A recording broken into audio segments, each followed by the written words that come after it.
Welcome back to the game room. My name is Bradley, and today I've got something super special. A full tour of my game room and all of the collections I've built over the years.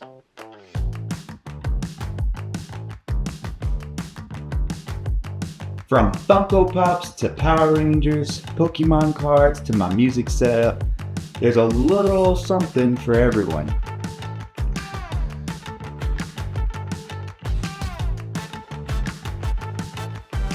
So grab a snack and sit back and let me show you around the place. And let me know in the comments if you see anything that you think is ultra cool. Come on in.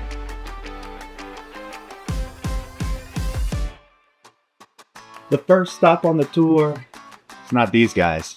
Saving these guys for last. It's Funko Pops. Now those of you that have been around the channel know that I love Funko Pops. I have so many of them. They're scattered all throughout the room, and you'll see them as we go through each collection.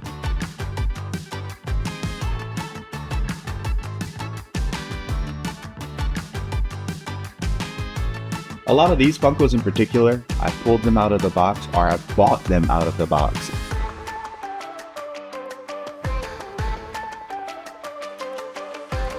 You really don't get to see the details in the Pops while they're in the box.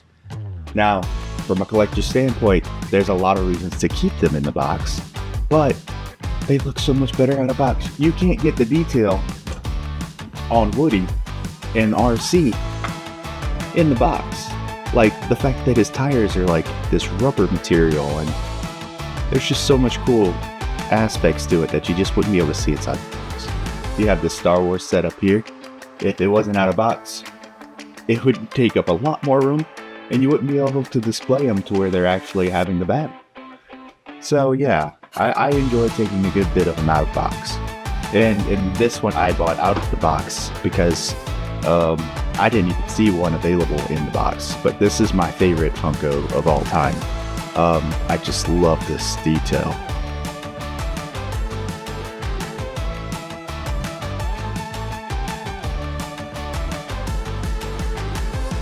I know there's a huge variety here, right? I have Star Wars, Harry Potter, Captain Hook, Avatar. It's all over the place. But that's kind of the point with Funkos. There's so many different IPs that they have that it makes it really easy to collect a variety of different items that just call out to you in some way. Like this guy right here, Gundam. I never watched Gundam. Not really all that into it, but this one right here is the exact suit that I had a model of when I was a kid. I got it randomly for one Christmas, and I built it, and I just loved the way this thing looked. I loved the way it was, and I don't know what happened to that model, but whenever I saw Funko come out with this one, I was like, I need it. I have to have it, because I remember that model, building that model so fondly. Even though I never watched the show. So, and there's stuff like that each one of these Funkos calls to me in some way.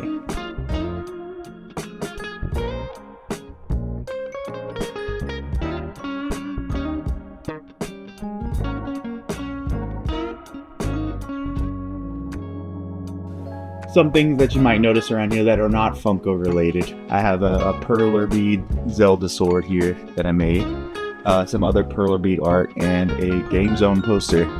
This actually my daughter got me at a book fair a couple years back, and I have to find a place to put it in my game room because she brought it home to me and she's like, Dad, look, I got you this poster. It's a game controller and it's green. It's your favorite color. It's perfect. And it was just like... Next up is a collection that any Disney fan would recognize, and that's my Sorcerer Mickey collection. Sorcerer Mickey is really an iconic face to the Disney parks. Naturally, that's where my collection started. When I was around 11 or 12, it wasn't my first time to Disney, but it's the first time I really remember. I picked up this hat at Disney World.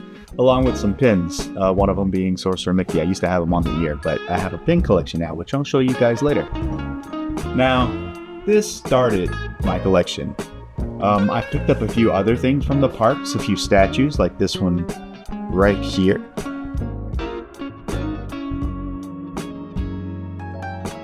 Also another one that's in the living room.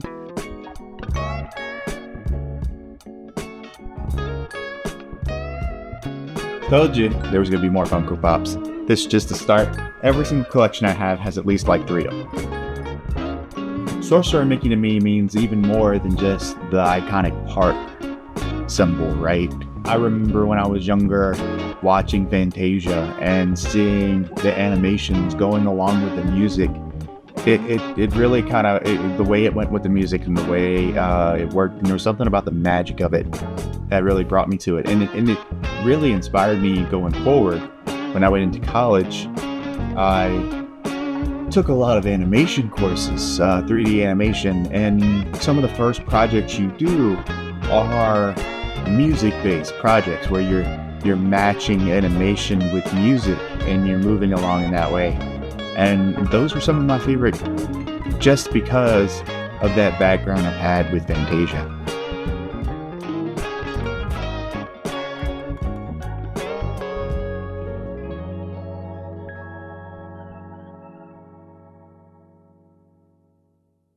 Directly underneath my Sorcerer Mickey collection is my shelving annex. This is kind of where all these weird things go that just don't quite fit anywhere else in the collection. So I have some collector's editions up here. We'll come back to these. This Jack and Dexter limited run collection is one of my favorite collector's editions ever. I have a few other games that are oddly shaped. I had an Atari Heavy Sixer. This actually my dad found in the house that they bought when I was like 12, in the attic. Honestly, Atari is where my entire game collection started, because at that point I was like, you know what, I'm going to go back and figure out what the top 100 games were for Atari. And I want to have all 100 of those games because I didn't know much about Atari. So I did some research and I made my list for Atari and I started collecting those games. And those games, as everyone knows, Atari games are not expensive. But yeah, a really good system to kind of get into if you're looking to collect fast, right? Right next to that, I have my Ultimate Nintendo Guides from Cat. I love these books. They're a great way to just kind of thumb through the history of Nintendo. We have Nintendo Labo, some dance pads, Disney Infinity, coins. I did collect Disney Infinity. I have most of the Marvel and Star Wars figures. Was super psyched on the 3D renders for the X-Men figures that could have been coming out. I don't know if that was actually official or not, but unfortunately they canceled the line, and yeah, Disney just stopped. But at that point in time, the Toys to Life games were really on the downswing because there was just so much out there, you know what I mean? I do have the Super Mario cereal. But yeah, so this cereal came out 8 years ago. Still fresh. But it is an amiibo. This box itself is an amiibo. So of course, had to get it for the collection. I kept it. Here it is. I do collect amiibo as well. I have all of the Smash Brothers amiibo and a couple other editions. Basically, I was just trying to round out that collection. I get all the Zelda and all the Mario branded amiibos, along with all the Smash Brothers amiibos. Moving on the shelf, this here is Luke's lightsaber from Galaxy's Edge. I have the blade over there. Luke's saber wouldn't have been my first choice. My first choice would have been Qui-Gon's. I actually had a Qui-Gon saber when I was a kid, and I think his saber would have meant a little bit more to me. But the second up would have been Darth Maul's, and then Luke's. So, and the remainder of this shelf is, of course, some more collector's editions, a few strategy guides, and some DVD collections.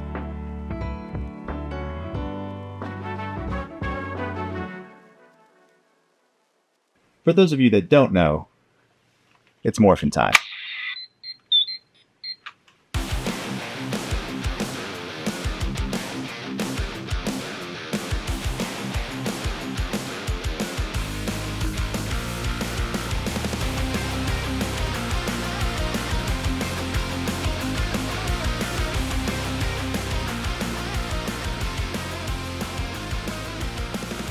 This right here is my Power Ranger collection.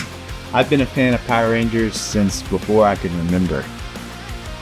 One of the first things that I ever wanted to collect were the Power Ranger flip heads. These guys right here. I wanted all of them so bad. And I remember that I couldn't find, or my parents couldn't find, Black Ranger because he was hard to find. Just couldn't find him. I ended up getting him eventually, but yeah, this was the first collection.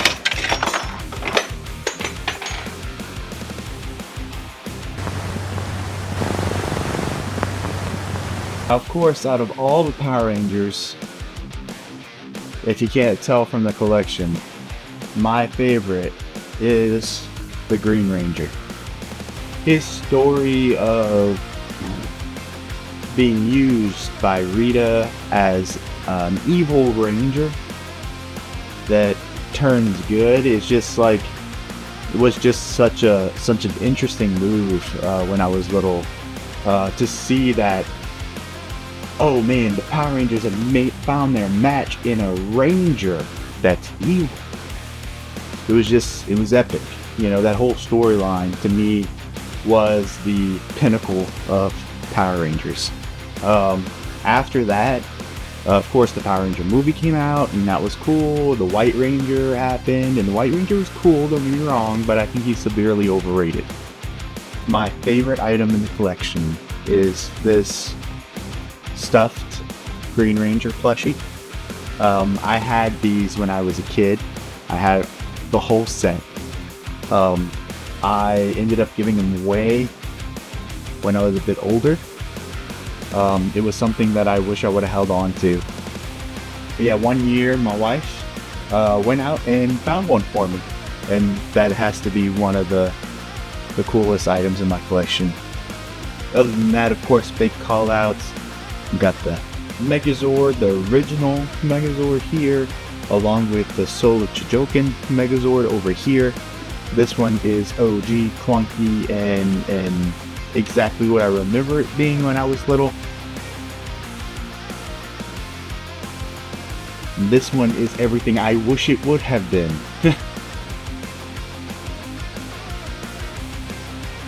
And then, of course, we have the Funko Pop. I had to get the Funko Pop that matches the other two. And a few other Green Ranger Funko Pops along with Lord Draken. I'll get into that after, but as you can see down here, this is also where my Power Ranger Deluxe Edition collection is.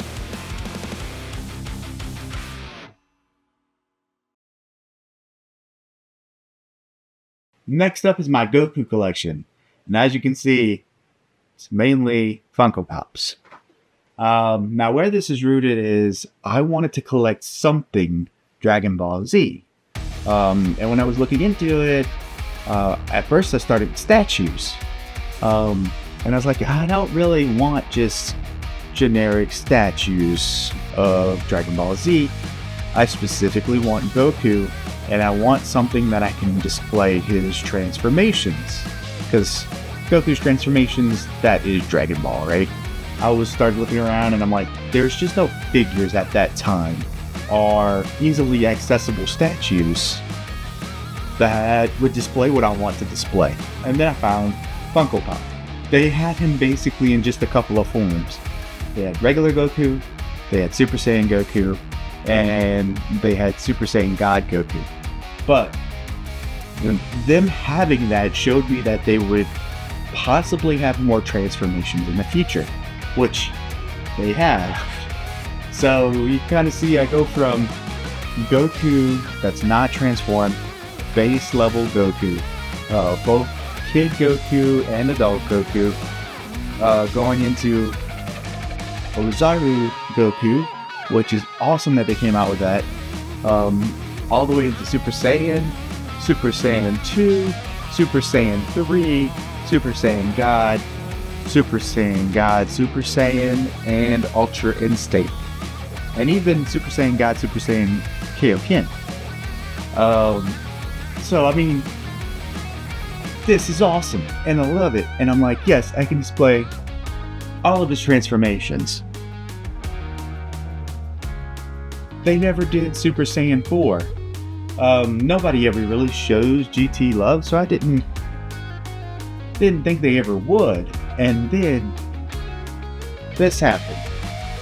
This last year, they came out with Kid Goku Super Saiyan 3 and Kid Goku from Dragon Ball GT. I didn't take those out of the boxes yet. I will eventually.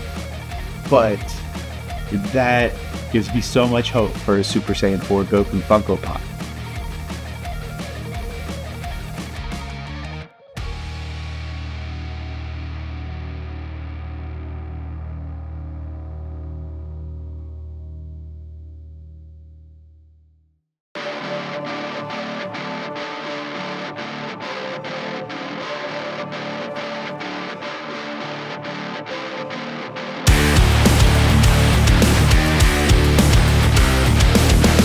Growing up, I wasn't really into comics. I did watch Saturday morning cartoons, and that's one of the reasons why this Venom right here is my favorite Venom, the 90s Spider-Man cartoon show Venom. I guess that's something that just always intrigued me, that idea of the bad guy gone good or the good guy gone bad, much like the Green Ranger, really drew me to Venom, not to mention his look, which is so cool. And he was from space, you know, he came in from the asteroid, all that good stuff. So the 90s cartoon series is what drew me to him first. And then it was Pokemon. So I got into Pokemon as everyone else did in the 90s. And I used to go to this comic book shop. I would play Pokemon, battle people, try and win the gym badges and all that good stuff. And it was, in essence, a comic book store. In that store, I saw Lethal Protector. This is also whenever I first saw the death of Superman. So those covers just threw me into it, and for a little while there, I would actually sit there and read the comic instead of playing Pokemon. That's really my intro to comics. Venom is the reason why I ever really got into Marvel. That and X-Men 90s TV show, that one was, which X-Men 97, if you haven't watched it yet, go check it out. Best thing ever. I'm sure you know that already unless you're living under a rock. But this is my favorite collection right now. A few key items to point out. I have this statue right here, which is a numbered statue out of 2000. I think I have number 200 and something, but this is a limited edition statue here. You can see Spider-Man down in the sewer with Venom searching for him. Really cool statue. I have the special or collector's edition statue from the new Spider-Man 2 game from PlayStation. This was the first collector's edition that I bought in years. I saw the statue and I was like, well, looks like I'm buying a collector's edition for the first time in years. And it didn't disappoint. This statue is one of the best statues I've ever seen inside of a collector's edition. Don't get me started on the fact that the collector's edition didn't come with the game or a physical copy of the game. It came with a steelbook, but no physical copy of the game. It came with digital. But anyway. So yeah, that's some of the key things to point out. Of course, I have the first comic book cover that had Venom on it. I have Lethal Protector #1. Can't have a collection without Funko Pops. Got some Venom Funko Pops. I actually had every Venomized Funko Pop at one point. And then I decided, you know what? This isn't what I want. It's too much. So I sold them all on eBay and only kept actual Venom ones. So Zombie Venom, and I didn't need Doctor Strange's Venom. It just wasn't something that I needed. The newest addition to my collection is this Venom popcorn bucket. I could pass this up. I mean, I don't know how practical this would have been, but I got it on eBay for $20, and yeah, as soon as I saw that this was the popcorn bucket for it, I had to pick it up.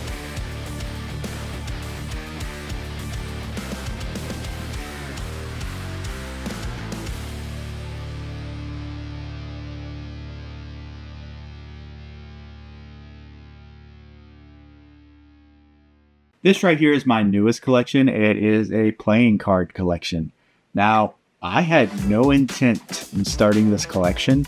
I picked up a few decks here and there, started trying to learn some players and stuff like that. Still interested in learning some of that, but as time's gone on, I realized that I was sitting there on my desk with a stack of playing cards. And then I found this case on Amazon for like $20, and I was like, yeah, let me go ahead and get it. And there we go. Now I have a playing card collection. So, really cool little thing. I think some of the interesting point outs here are the D23 gold member Magic Mystery pack. That's really cool. The Ninja Turtles Theory 11 is fun.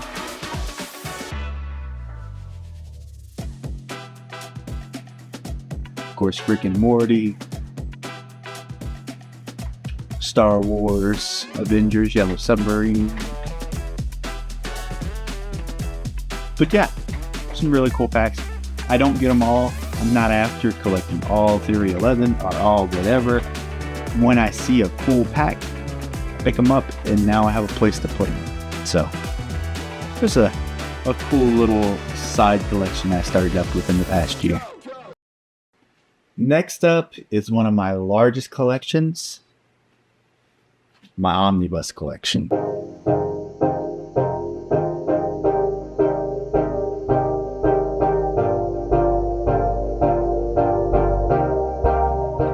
Now this collection all started with Venom. Omnibus, the Venomnibus, Volume 1. Now this collects all of Lethal Protector and a few others.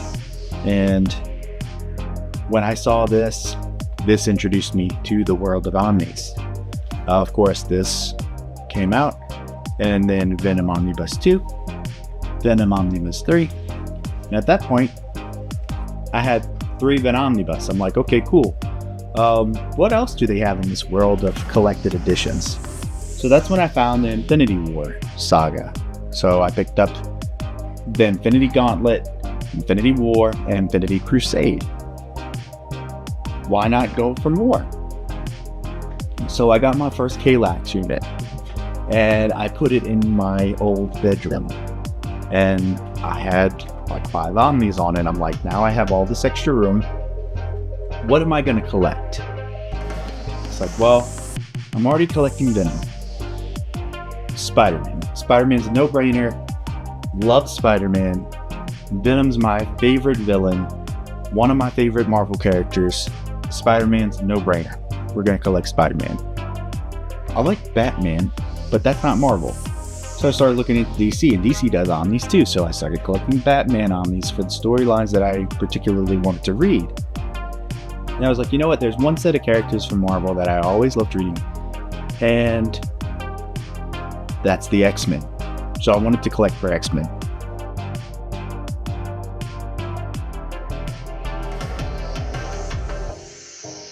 Then I moved into this house, and I got this room, and I was like, you know what?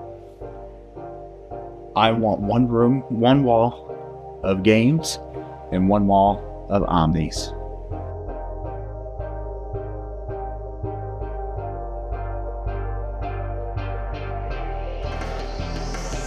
I got a second Kallax, the same size as this one, and I got one that's a 5x5 instead of a 4x4. There's my Omni stuff. Let me go to town. So I decided I'm gonna collect Moon Knight because Moon Knight's really cool. DC. What do I like about DC? I was like, well, you know what? I really like Jeff Johns, and I heard great stuff about Jeff Johns Flash, Jeff Johns Green Lantern. So I picked up those 2 runs. Watchmen.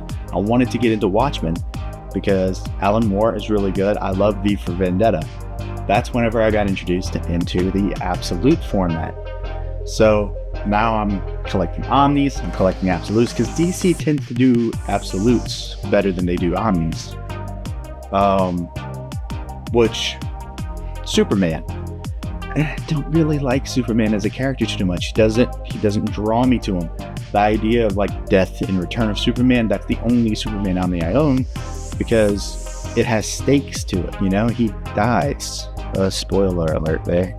If you didn't already know that. But it gives it stakes. Well, a friend of mine actually just told me about these 2 runs, Kingdom Come and All-Star Superman. So I looked online, and sure enough, they have Absolutes of those 2. So I went ahead and I picked those up. I'm very interested to read those because I heard they were really good. But so now I'm collecting Absolutes as well. Not everything, just the stuff that I want to read, and that's key. I have this wide selection of Omnis and Absolutes, and Deluxe Edition, the Power Rangers that I showed you earlier, are a Deluxe Edition. But it's all stuff that I want to read. I'm not collecting it just to collect it. Here's my son. So I started a backlog challenge with my Omnis just like I did with my games. So if you take a look at my channel, you'll see I'll have some 60-second reviews or 60-second summaries of the Omnis and collected editions that I read. And the goal is to read through everything.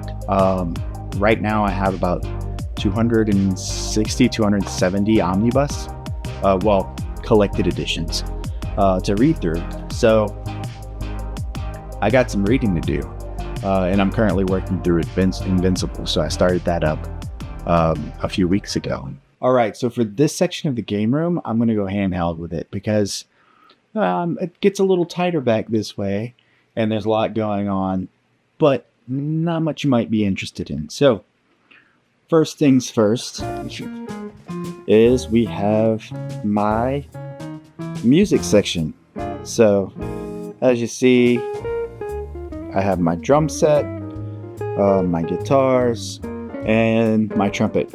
Now the trumpet, that is the first instrument I ever learned how to play back in elementary school, so that's why I have it on the wall. And then I went to drums, was in the drum corps in my high school, played and then I got this drum set back then too. And then of course my guitars. My guitars is something I've always wanted to learn how to play. I dabbled in it a bit. I never gave it enough time to really say that I can play the guitar. That's why I have such a small amp, because there's no reason for me to have a big amp, because I don't really know how to play them yet. That being said, yeah, we got a little storage area. You can see some dice in there. Not much to say about that. My drumsticks. The back side of my computer workstation area. And then we get into my Saint stuff. So that's a picture I drew my last year of college. It's kind of like an homage to my college UL. Then this is some Saint stuff. Got that over in Mexico. Some New Orleans Mardi Gras beads. We went to parade a couple times, but just some generic Saints memorabilia, nothing too crazy. Saints are my favorite football team, so naturally I collect a lot of stuff for them. Some cool call outs is that action figure back there of Drew Brees, which is really cool. course, I got Funko Pops. I got a Super Bowl ring replica. I got a chance to actually meet Pierre Thomas and Jonathan Vilma shortly after they won the Super Bowl, and that's a picture of me with the Super Bowl trophy. You have a game coin from the year they won the Super Bowl. Me and my wife had a game. Of course, Funko Pops. Gotta have the Funkos. Some autographed pictures. This is actually signed by Vilma and Pierre Thomas. Over there, got a Ricky Jackson autograph. And of course, we got the autographed Drew Brees helmet. Some other little memorabilia stuff. And then we have the Drew Brees jersey, along with, and on top of it, that fits just perfectly, is all the Hokage from Naruto. This is probably my favorite Funko Pop set. I know I went through tons of Funkos, but this is just so cool how it all lines up, and I collect this over like 2 or 3 years that they came out at GameStop, and I really like this set. This set is really cool. So let me go off in this direction. Got my high school and college diplomas, an avatar that I made at Disney World, some random little trinkets from my childhood, the Game & Watches that came out, and some random Funko Pops and sodas and other collectibles that just caught my eye and I have no other place for really. This case right here actually is where all my systems live. So whenever they're not hooked up, they're hanging out inside of here. I have my TV all hooked up to where I can easily just pull one out, hook up what I need to hook up, and then continue on. It takes me a couple seconds to hook up a system. So make it to where I don't have to have them all set up at once, which I've had in the past. I just find that it's just not worth it. This is my 3D printing station, and a Charizard. But yeah, I've been into 3D printing for a little while now, for years really. I just got into resin printing though, so this is pretty new to me within the past year, and I'm enjoying it because just the details you can get on stuff is so much better. Over here we have my desk. This is where all my work gets done. I'm actually a full-time software engineering lead, and I work from home for the most part. So this is where I get my work done. This is also where I do all my editing and everything else for YouTube, and Pokemon card pack openings and sortings and stuff like that, which continues on to this desk. This right here, what they're on, is this little desk that I have. That's just kind of my work desk. I have a bunch of storage down below for wires and controllers and other stuff for the systems. And yeah, it's directly next to my CRT, which I connect all my old school systems to. Then that leads right up onto the Funko Pop wall.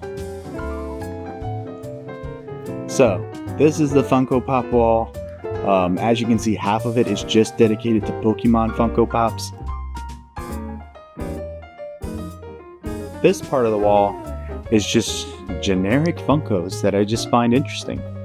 Like Gravity Falls, Bill Cipher. That's a really cool one. Surge. Back in high school, I remember drinking the heck out of some Surge. Pirates of the Caribbean, Tron, Pickle Rick, pretty much just things that call out to me when I see them, and they just like, yes, I need to pick that up. That's kind of what these are. Up here, we have some Pokemon statues, along with some random Funko Pops, and some D&D Funko Pops. In this box, This box here is filled with Pokemon cards. This is where the good stuff lives. This is my Charizard binder. Specifically just all the Charizards that I've collected over the years.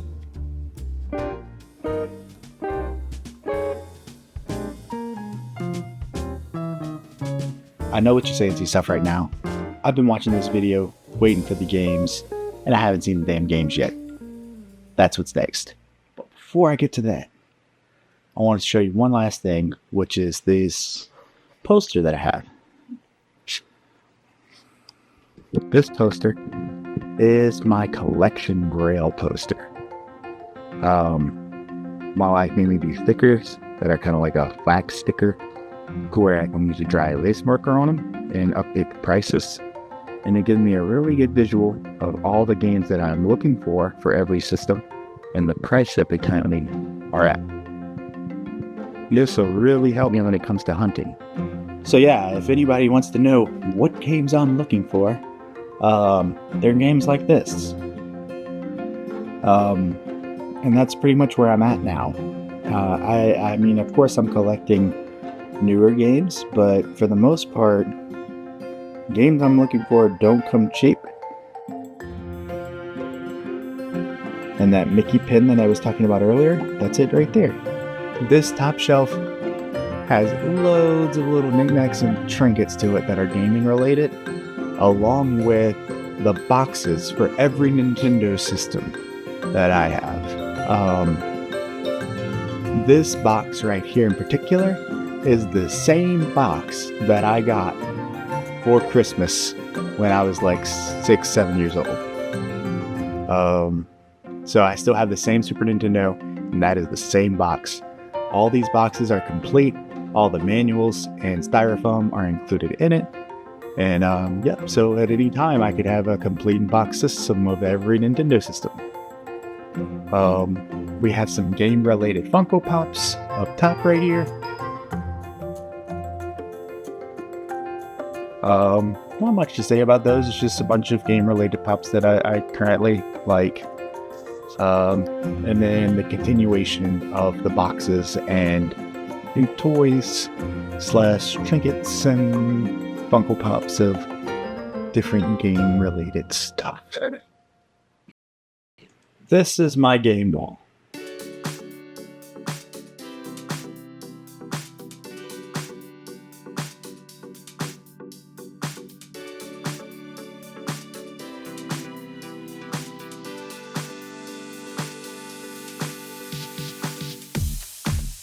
My game collection, as I alluded to multiple times, started way back when I was 6-7 years old, when I opened up my Super Nintendo for Christmas. We go forward in time a bit, and of course, you know, as most kids, I'm into a lot of other things. Pokemon takes mainstream, Power Rangers takes mainstream, but gaming was always there in the background. During high school, I remember getting Blockbuster gift cards for my birthday for the summer to go in and rent games, PlayStation 2 games and stuff like that. I talked to you a bit about Atari and how I went through it and picked the top 100 of all the games. Well, I didn't stop there. I made this daunting list of 3,000 plus games that I want to get or wanted to own at one point in time. I couldn't do much with it, right? I was just out of high school going into college. Atari was the easy one for me to collect because a couple cents here, $1 here, $2 there. It was easy to collect for. So that's where I started, was with the Atari stuff.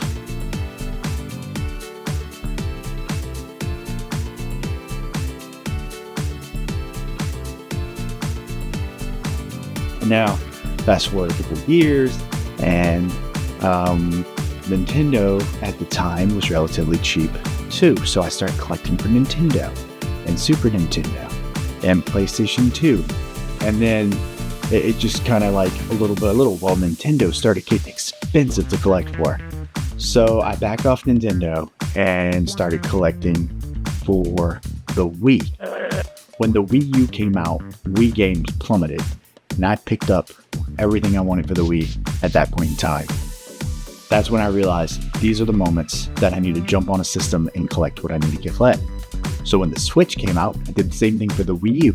I jumped on it and collect everything that I wanted to collect for it. And I did the same thing for PlayStation 3 when PlayStation 4 came out, and PlayStation 4 and PlayStation 5 came out.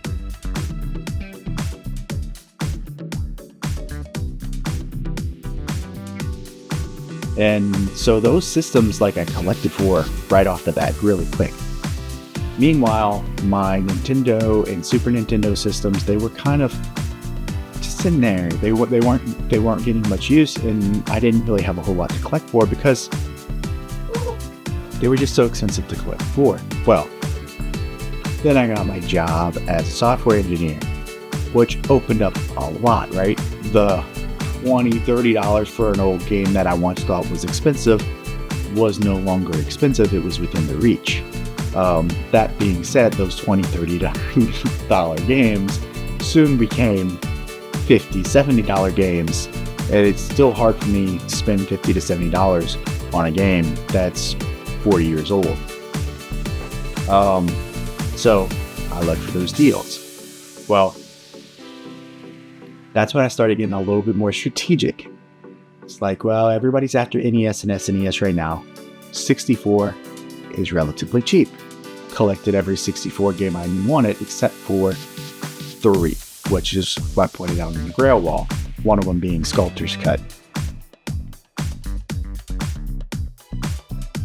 Play Fighters means a lot to me. I remember me and my sister playing Clay Fighters on Super Nintendo for hours, just trying to figure out the combos and stuff like that. And it's just a game that just means a lot to me. So that's the reason why I want it, even though it's expensive.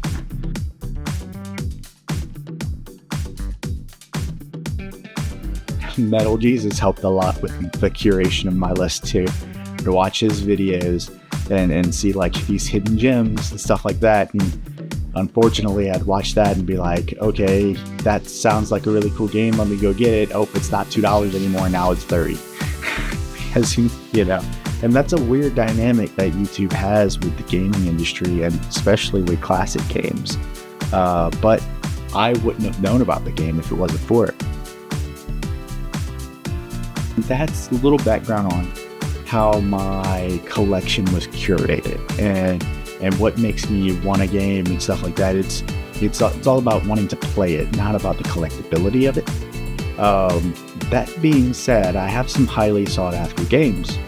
I actually found one game that's one of the most expensive on the NES for $25 at Goodwill about 10 years ago now, when I first started getting back into collecting NES. And that is Little Simpson. So yeah, I picked this guy up at a park, which is kind of like a Goodwill here in Louisiana, for $25. It was in a pile of other games, and they were like, yeah, every game is $25. And they had Mario Brothers on the top of the pile, so I was like, I'm not buying Mario Brothers for $25. And this isn't even now. This was years ago when Mario Brothers was $1. So I was like, I don't think I'm gonna find anything. I moved a couple games, saw this, and I was like, I'll take this, and paid for it and left the store. I didn't finish going through the pile. I found this in there for $25. Who knows what could have been there? And I could have had my Panic Restaurant in there. I could have had Bubble Bobble 2.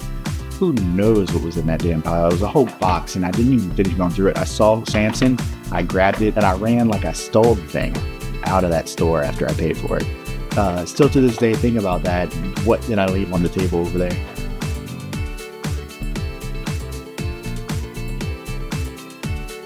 I do have a complete set of Virtual Boy games.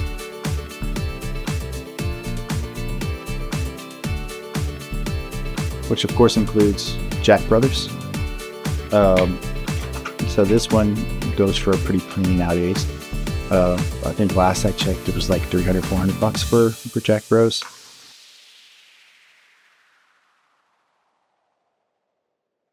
Of course, GameCube and PlayStation and Wii, they have the cases that come with them. I always look for a complete in-box when it comes to those systems.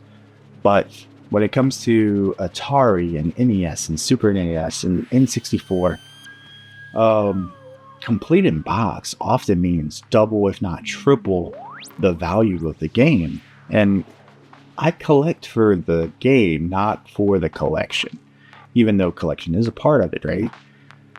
So because of that, I opted to do loose games on all of those. And at the time, they had this place called Universal Game Cases. And they had these cases that you can buy that are basically they remind me of the old school Blockbuster rental cases. You know, you pop them open, they're plastic. I got these covers printed out from the cover project. And I really like the way they look and feel on the shelf. Yeah, it just gives it a little bit more than just the loose carts on the shelf, you know. And it also gives me a way to see the box art for games that I'm not collecting complete in box. And I really enjoy these cases. Unfortunately, they don't make these anymore. And to buy cases like this is ridiculously expensive.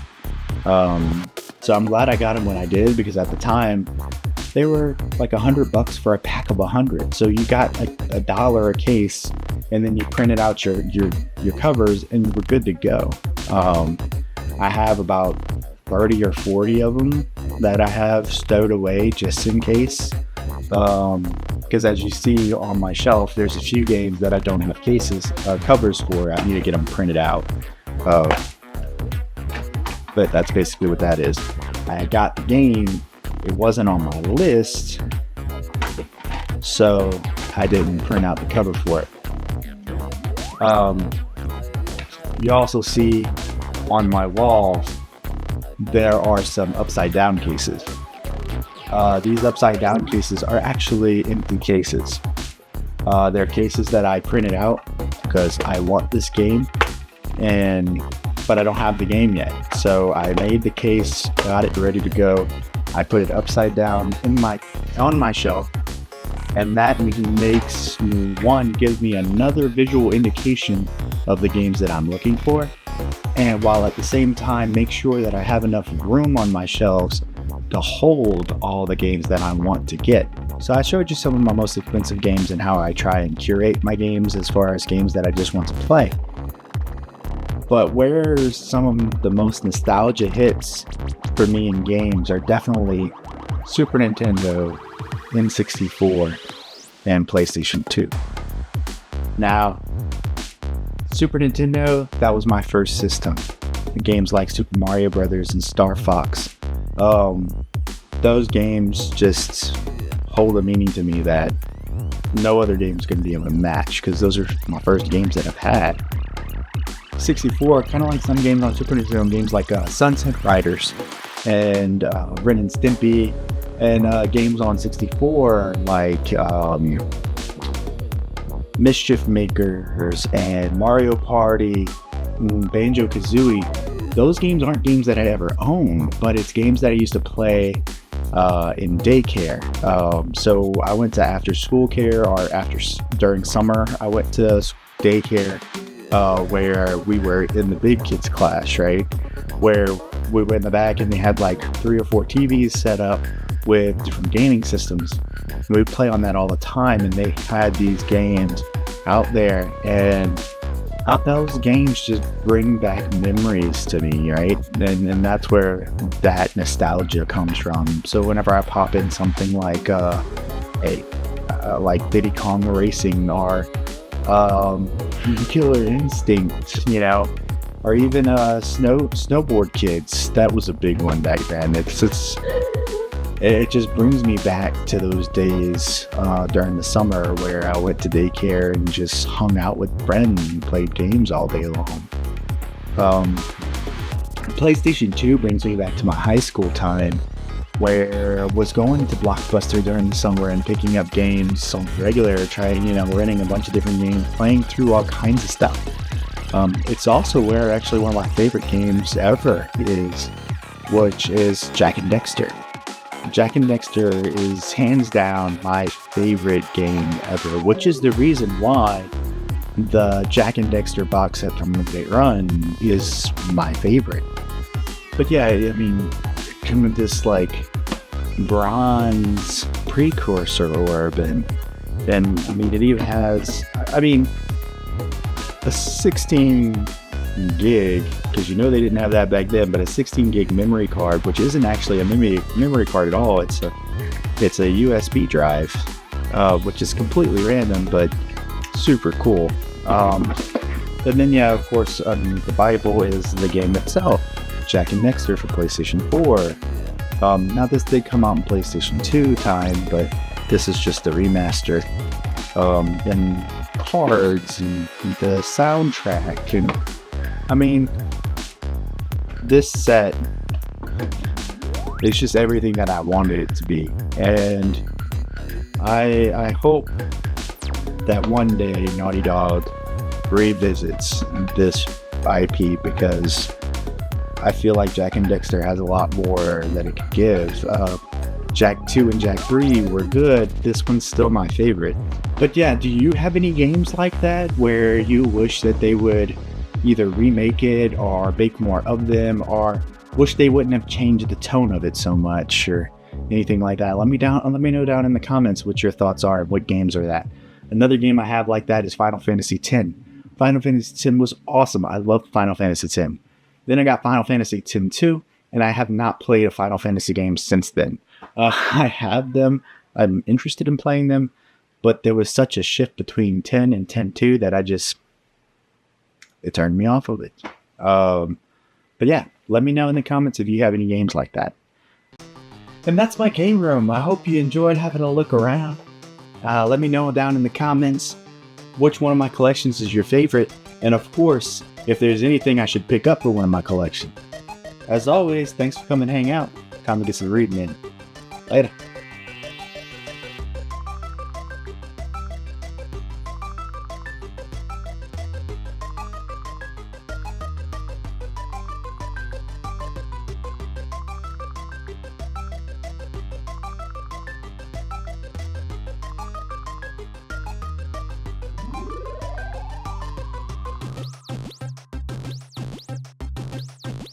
Game over.